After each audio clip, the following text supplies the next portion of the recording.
Hello, आज हम पढ़ेंगे फैक्टर अफेक्टिंग रीनल एक्सक्रीशन। मतलब कौन कौन सा फैक्टर होता है जो रीनल एक्सक्रीशन को अफेक्ट करता है। रीनल एक्सक्रीशन क्या होता है? वो सभी एक्सक्रीशन जो किडनी के द्वारा होता है उसको कहते हैं रीनल एक्सक्रीशन। इसके पहले हम लोग पढ़ चुके हैं एक्सक्रीशन और केमिकल पाथवे ऑफ एक्सक्रीशन, जिसमें हम लोग जाने थे एक्सक्रीशन क्या होता है, बायोमेटाबोलाइट क्या होता है, मेटाबॉलिज्म क्या होता है। और हम लोग पढ़े थे केमिकल एक्सक्रीशन का डिफरेंट पाथवे, उसमें हम लोग फेज़ 1 और फेज़ 2 पढ़े थे। अब हम लोग पढ़ेंगे फैक्टर अफेक्टिंग रीनल एक्सक्रीशन। तो देखें हम लोग कौन कौन सा फैक्टर अफेक्ट करता है रीनल एक्सक्रीशन को। Factor affecting renal excretion of drug are physicochemical property of drug. और हाँ, वो जो हम लोग पढ़े थे वो सारा आपको प्लेलिस्ट में वीडियो मिल जाएगा। Factor affecting renal excretion of drug are physicochemical property of drug, plasma concentration of drug, distribution and binding characteristic of drug, urine pH, blood flow through kidney, biological factor, drug interaction, disease state. यानी physicochemical property of drug में हम लोग पढ़ेंगे कि वो drug का physical and chemical property कैसा होना चाहिए ताकि वो रीनल एक्सक्रीशन से हो सके। प्लाज्मा कंसंट्रेशन के बारे में हम लोग पढ़ेंगे कि उसका प्लाज्मा कंसंट्रेशन कैसा होना चाहिए। Distribution and binding characteristic of drug में हम लोग पढ़ेंगे कि उसका बाइंडिंग कैरेक्टरिस्टिक किस तरह का होना चाहिए, क्या उसको किसी से बाइंड होना चाहिए या नहीं। यूरिन पीएच के बारे में हम लोग पढ़ेंगे। ब्लड फ्लो थ्रू किडनी, इसमें हम लोग पढ़ेंगे कि जब ज़्यादा ब्लड फ्लो किडनी से होता है तभी यूरिनेशन अच्छा होता है, और जब यूरिनेशन अच्छा होगा तभी एक्सक्रीशन अच्छा होगा। बायोलॉजिकल फैक्टर में हम लोग पढ़ेंगे कि एज वाइज कैसे मैटर करता है ये रीनल एक्सक्रीशन, किस एज में ज़्यादा एक्सक्रीशन होता है, किस एज के लोगों को कम एक्सक्रीशन होता है। ड्रग इंटरेक्शन में हम लोग पढ़ेंगे जब ड्रग एक दूसरे से इंटरेक्ट करता है तब क्या होता है। और डिजीज स्टेट में पढ़ेंगे अगर हम लोग को किसी प्रकार का डिजीज़ हो गया उसमें एक्सक्रीशन कैसे होता है। पहला पॉइंट अगर हम लोग देख लें वो है physiochemical property of drug. The important physiochemical property of drug are molecular size, pKa value, lipid solubility. मतलब the important physiochemical property of जो ड्रग होता है वो मॉलिक्यूलर साइज होता है, पीकेए होता है, लिपिड सॉल्युबिलिटी होता है।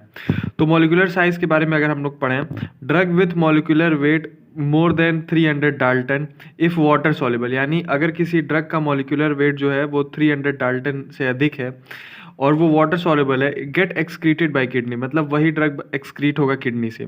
Drug with molecular size 300 dalton to 500 dalton excreted with both kidney and biles. मतलब जिस ड्रग का साइज 300 डाल्टन से 500 डाल्टन तक होगा वो ड्रग किडनी से भी एक्सक्रीट होगा और बाइल से भी, दोनों से एक्सक्रीट होगा। अब हम लोग पीकेए वैल्यू के बारे में देख लें। गवर्न डिग्री ऑफ आयोनाइजेशन, यानी पीकेए वैल्यू जो होता है वो आयोनाइजेशन की डिग्री को गवर्न करता है। If the drug is polar, अगर ड्रग पोलर है या आयनाइज्ड है या ड्रग आयोनाइज्ड है, it's reabsorption is very poor from nephron. मतलब उसका रीएब्जॉर्प्शन जो होता है वो बहुत पुअर होता है नेफ्रॉन से, यानी वो ड्रग आसानी से एक्सक्रीट हो सकता है बॉडी से। अगर इसमें हम लोग पीकेए वैल्यू में देखें तो जो ड्रग पोलर होता है या आयोनाइज्ड होता है उसका रीएब्जॉर्प्शन बहुत पुअर होता है। उसके पुअर रीएब्जॉर्प्शन के कारण वो जो ड्रग होता है वेरी पुअर फॉर नेफ्रॉन, यानी वो ड्रग जो होता है बहुत पुअर होता है कि वो नेफ्रॉन में फिर से रीएब्जॉर्ब हो सके या री एंटर हो सके।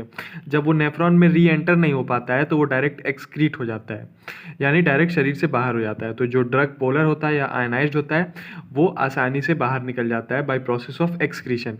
Lipid solubility, if the drug is lipid soluble, यानी अगर कोई ड्रग जो होता है वो लिपिड सॉल्युबल होता है, then its reabsorption is very good. तो उसका जो रीएब्जॉर्प्शन होता है वेरी गुड होता है, इट गेट रीएब्जॉर्ब ईजिली, इसीलिए वो आसानी से रीएब्जॉर्ब हो जाता है। यहाँ अभी हम लोग पढ़ रहे थे, यहाँ ड्रग पोलर था या हाइड्रोफिलिक नेचर का था तो उसका रीएब्जॉर्प्शन बहुत मुश्किल से होता है, हो ही नहीं पाता है, इसीलिए वो एक्सक्रीट हो जाता है। और यहाँ जो है वो ड्रग जो है वो लिपिड नेचर का यानी लिपिड सॉल्युबल है, तो उसका रीएब्जॉर्प्शन नेफ्रॉन में आसानी से हो जाता है, वो इसीलिए रीएब्जॉर्ब हो जाता है और वो एक्सक्रीट नहीं हो पाता है, वो बॉडी में ही रह जाता है। नाउ सेकेंड पॉइंट हम लोग देखें प्लाज्मा कंसंट्रेशन ऑफ ड्रग। इसमें अगर हम लोग देखें जो प्लाज्मा ड्रग कंसंट्रेशन होता है वो डायरेक्टली प्रोपोर्शनल होता है ग्लोम्यूल फिल्ट्रेशन एंड रीएब्जॉर्प्शन के। तो अगर इसमें हम लोग ग्राफ देख लें, इसमें दो ग्राफ बनता है, रेट ऑफ एक्सक्रीशन का with rate of drug concentration से, और एक दूसरा ग्राफ बनता है रीनल क्लियरेंस का रेट ऑफ ड्रग कंसंट्रेशन से। रीनल क्लियरेंस मतलब होता है कि ड्रग जो है, क्लियरेंस का मतलब होता है कि क्लियर हो जाना, यानी बाहर निकल जाना। तो रीनल क्लियरेंस का मतलब होता है कितना ड्रग जो है वो बॉडी से बाहर हो जा रहा है, यानी कितना ड्रग बॉडी से क्लियर हो जा रहा है, कितना ड्रग बॉडी से बाहर हो जा रहा है, वही होता है रीनल क्लियरेंस। तो अगर इसमें जैसे यहाँ है, इसमें रीनल रेट ऑफ एक्सक्रीशन में जो लाइन बनेगा वो स्ट्रेट लाइन बनेगा, और इसमें ये हाफ इधर से कर्व बनेगा और इधर से कर्व, और ये वाला पहले ड्रग का ये स्ट्रेट लाइन बनेगा। इसमें हम लोग देख लें, हम लोग ड्रग को किस तरह का लेते हैं। जो ड्रग 1 होता है, वो होता है drug excreted by filtration only, मतलब वो ड्रग जो हम लोग जो फिल्ट्रेशन के द्वारा ही बस एक्सक्रीट होता है बॉडी से।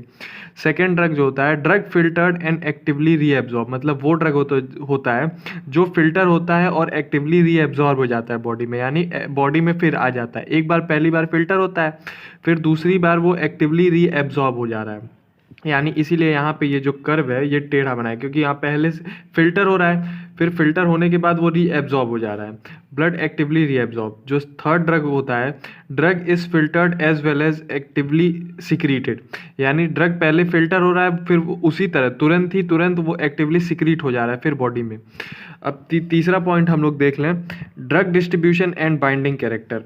Drug bounded to plasma can't be filtered through the glomerules, मतलब इसमें बोल रहा है वो उस प्रकार का ड्रग जो प्लाज्मा से बाइंड हो चुका है वो फिल्टर नहीं हो सकता है फ्रॉम ग्लोम्यूल से, वो ड्रग फिल्टर नहीं हो पाएगा ग्लोम्यूल से, यानी क्योंकि उसका साइज जो होता है वो बढ़ जाता है, इसीलिए वो फिल्टर नहीं हो पाता है ग्लोम्यूल से।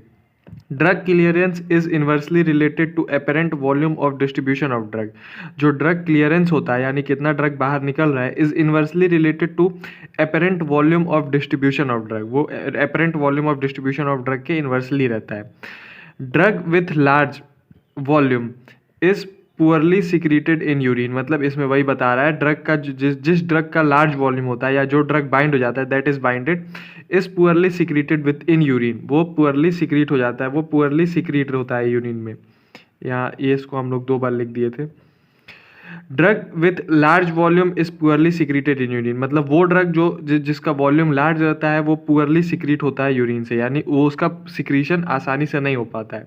तो इसमें एक फॉर्मूला आता है, वो हम लोग जान लें, FU is equal to CU/C। इसमें FU होता है friction of unbounded drug, CU जो होता है कंसेंट्रेशन ऑफ बाउंडेड ड्रग, मतलब कितना ड्रग बाउंडेड है, और C जो होता है वो टोटल प्लाज्मा कंसेंट्रेशन, यानी टोटल प्लाज्मा कंसेंट्रेशन उस ड्रग का कितना है बॉडी में। अब हम लोग नेक्स्ट पॉइंट जान लें, वो है यूरिन पीएच। यूरिन पीएच में आएगा pH of urine is 4.6 to 8, मतलब यूरिन का जो पीएच होता है बॉडी में वो 4.6 to 8 होता है। So all the drug with higher और lower are affected by urine pH, मतलब जिस भी ड्रग का पीएच इससे अधिक होता है या इससे कम होता है वो अफेक्टेड रहता है बाय यूरिन पीएच से। फिर 5वां पॉइंट है blood flow to the kidney. As much as there is blood flow in kidney, the good we can see excretion of drug in glomerules filtration। इसमें blood flow in kidney में बोल रहा है as much as there is blood flow in kidney, मतलब जितना अधिक से अधिक ड्रग जितना किडनी में फ्लो करेगा, the good we can see excretion, उतना ही अच्छा हम लोग बॉडी से एक्सक्रीशन को देखेंगे ऑफ ड्रग, मतलब उस किसी भी ड्रग का एक्सक्रीशन हम लोग देखेंगे उतना ही अच्छा, जितना अच्छा किडनी में ब्लड फ्लो करेगा इन ग्लोम्यूल फिल्ट्रेशन, यानी उतना ही अच्छा हम लोग ग्लोम्यूल फिल्ट्रेशन में एक्सक्रीशन देखेंगे। नाउ 6th फैक्टर है biological factor. Renal excretion is approximately 10% lower in female than in male, मतलब रीनल एक्सक्रीशन जो है वो अप्रॉक्सीमेटली 10% लो होता है, मतलब 10% कम होता है इन फीमेल्स में, देन मतलब अगर कंपेयर किया जाए हम लोग मेल से, यानी मेल्स में 10% अधिक होता है और फीमेल्स में 10% कम होता है। Renal function of new born is 30 to 40% less, मतलब न्यू बॉर्न जो बेबी होते हैं उन लोग का जो रीनल फंक्शन होता है वो 30 से 40% कम होता है, मतलब बड़े लोगों से 30 से 40% कम होता है। इन ओल्ड एज, मतलब जो बुढ़ापे वाले लोग होते हैं, ग्लोम्यूल फिल्ट्रेशन रेट इज रिड्यूस्ड, उन लोग का भी ग्लोम्यूल फिल्ट्रेशन जो रेट होता है, किस रेट से वो ग्लोम्यूल से फिल्टर हो रहा है ड्रग, उसका रेट रिड्यूस रहता है। अब हम लोग ड्रग इंट्रैक्शन देख लें। When there is drug interaction, जब ड्रग इंटरेक्शन होता है, there can be altered in protein drug binding, मतलब तब हम लोग को प्रोटीन ड्रग बाइंडिंग देखने को मिलता है जब ड्रग जाके प्रोटीन से बाइंड हो जाता है। There can be altered of urine pH, मतलब यूरिन के पीएच में अल्टर दिखने को मिलता है, या वो अधिक हो जाता है या वो कम हो जाता है। There can be competition of active secretion, और हम लोग को कंपटीशन देखने को मिलता है एक्टिव सिक्रीशन का। तो अगर ये factor protein drug binding, urine pH और एक्टिव सिक्रीशन, ये फैक्टर अफेक्ट करता है drug renal excretion of drug, मतलब ड्रग कैसे एक्सक्रीट होगा। अगर प्रोटीन ड्रग बाइंडिंग हो गया तो वो ड्रग एक्सक्रीट नहीं हो पाएगा। अगर यूरिन का पीएच जितना हम लोग ऊपर पढ़े थे 4.8 से 4.6 to 8 होता है, अगर इससे कम या ज़्यादा हो गया तो ये नहीं हो पाएगा। उसी तरह एक्टिव सिक्रीशन होता है।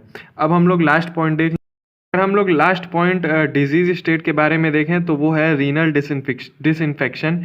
It affect elimination of drug that are primary excited by kidney, मतलब ये अफेक्ट करता है रीनल डिसइंफेक्शन जो होता है उसमें अगर किडनी में हम लोग को डिसइंफेक्शन हो जाए तो it affect elimination of drug that are primarily excreted by kidney, मतलब वो अफेक्ट करता है एलिमिनेशन ऑफ ड्रग को वो अफेक्ट करता है जो प्राइमरीली एक्सक्रीट हो रहा था किडनी से। यूरेमिया ये एक प्रकार का बीमारी है। ये क्या करता है, empire renal clearance of drug, वो रीनल क्लियरेंस जो होता है कि ड्रग कितना क्लियर हो रहा है बॉडी से, वो इसको इम्पेयर कर देता है। इन बोथ केस, मतलब इन दोनों केस में, रीनल डिसइंफेक्शन में और यूरेमिया में, we can see increase half life of drug, मतलब हम लोग हाफ लाइफ ऑफ ड्रग को देखते हैं कि वो बढ़ गया है, यानी वो ड्रग शरीर में ही रह जा रहा है। शरीर में जब कोई ड्रग रह जाएगा और उसका एक्सक्रीशन नहीं होगा तो उसमें टॉक्सिसिटी हो जाता है। तो वही दूसरा पॉइंट है, टॉक्सिसिटी ऑफ ड्रग हम लोग को देखने को मिलता है। यही इसके 8 फैक्टर हैं which affect renal excretion of drug.